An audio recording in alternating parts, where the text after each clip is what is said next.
இந்தியாவில் இந்த ஆண்டு அமோக விளைச்சல், அபரிதமான அரசு கொள்முதல். நடப்பு காரிஃப் பருவத்தில் இதுவரை இல்லாத அளவாக பாசிப்பயிறு, உளுந்து, நிலக்கடலை மற்றும் சோயாபீன் கொள்முதல் 72.48% அதிகம் என்றும், சென்ற ஆண்டை விட கூடுதலாக 21.27% நெல் கொள்முதலும் அதிகரித்துள்ளதாக மத்திய அரசு தகவல் தெரிவித்துள்ளது. இந்த ஆண்டு காரிஃப் பருவத்தில் தமிழகம், பஞ்சாப், ஹரியானா, உத்தரப்பிரதேசம், தெலுங்கானா, உத்தரகாண்ட், சண்டிகர், ஜம்மு காஷ்மீர், கேரளா, குஜராத் மற்றும் ஆந்திர பிரதேசம் ஆகிய மாநிலங்கள் மற்றும் யூனியன் பிரதேசங்களில் நெல் கொள்முதல் சுமூகமாக நடைபெற்று வருகின்றது. கடந்த நவம்பர் மாதம் 14ஆம் தேதி வரை 279.56 லட்சம் மெட்ரிக் டன் நெல் கொள்முதல் செய்யப்பட்டுள்ளது. இது கடந்த ஆண்டு இதே கால காரிஃப் பருவ நெல் கொள்முதலை விட 21.27% அதிகம்.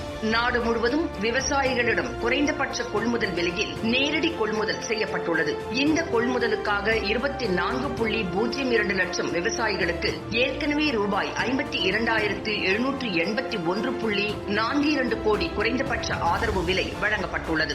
மேலும் மாநிலங்களின் வேண்டுகோள் அடிப்படையில் 45.10 லட்சம் மெட்ரிக் டன் பருப்பு மற்றும் எண்ணெய் வித்துக்கள் ஆதரவு விலையில் கொள்முதல் செய்ய ஒப்புதல் வழங்கப்பட்டுள்ளது.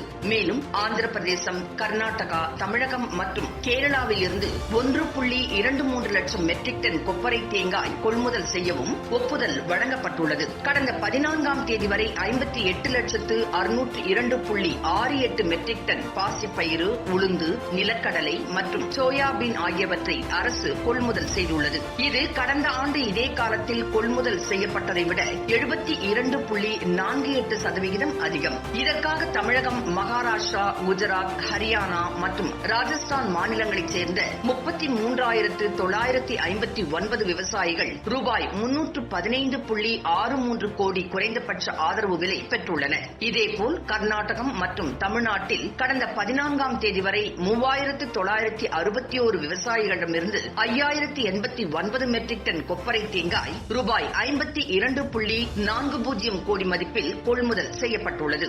பஞ்சாப், ஹரியானா, ராஜஸ்தான், மத்திய பிரதேசம், தெலுங்கானா, ஆந்திர பிரதேசம், குஜராத் ஆகிய மாநிலங்களில் கடந்த 14ஆம் தேதி வரை 2,86,547 விவசாயிகளிடமிருந்து 14,65,847 பருத்தி மூட்டைகள் 4,187.05 கோடிக்கு கொள்முதல் செய்யப்பட்டுள்ளன.